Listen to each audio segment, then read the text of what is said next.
Are you driving a car at the moment? Yes, I do. I've been driving for 3 years, and I'm so proud that I'm in a free country that at least I can do things by myself.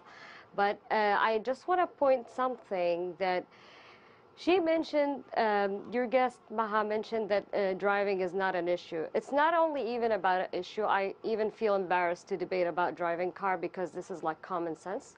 The issue is, it's an example of how the whole country view women in the back seat of the car. It's not only Saudi women in the back seat of the car, they're in the back seat of the office, they're in the back seat of the government, they're in the back seat of everywhere. So this is just an example of how women in Saudi Arabia, even if they have some positions in the government, they're being more progress, as your guests mentioned. Yeah. It's only, actually what I see it's only for a media. It's only just to show the world that we do have some women, that they are in the public places, which is not true. It's actually, it's more likely a very minority of privileged women who has this chance to have these positions. The majority of women, the majority of Saudi women, they don't have this chance. And the main obstacle is a guardianship. Is a guardianship system. No, women would never succeed if her guardian just tell her, you're not going to work. This is easy. Fatin in London, I want you to respond to that, because it's not just the car, is it? Yes. It's the fact you need the permission for everything. Yes. From a male and this is guardian. What I would really like. So what I really want to focus on is on Vision 2030, because I think this is where but we've talked about Vision. Sorry to cut you off. We've talked about Vision 2030. No, about women's role in Vision 2030. Allow me. So in Vision 2030, we only have one space where women are targeted, and that is in the workforce, right? And it's at a very meager percentage.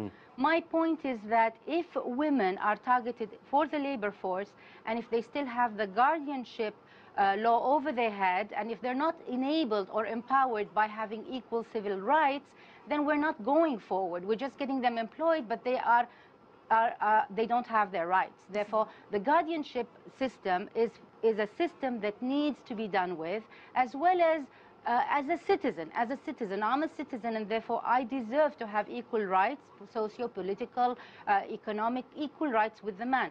If a woman in the workforce enters, and if she cannot enter certain jobs that are only allocated to men, then she hasn't had her rights. If she enters and she cannot be taken, she's not allowed to work, or her father would, or her guardian by any chance would deprive her.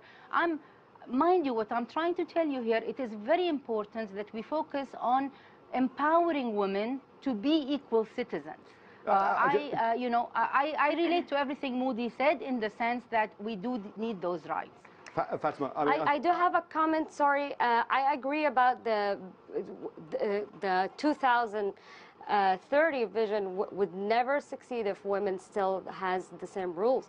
But there's something very important. If we still have the same rules and laws that being obstacle for women, and Saudi Arabia tried to apply it 2030, they're going to be worse, and they're going to use women to reform the economic, which is going to be a labor slavery. If you take advantage of women just to reform the economic, and still the same obstacle, the same laws are not going to reform, it's impossible. The situation is going to be way more worse if the basic human rights in Saudi, we don't have them.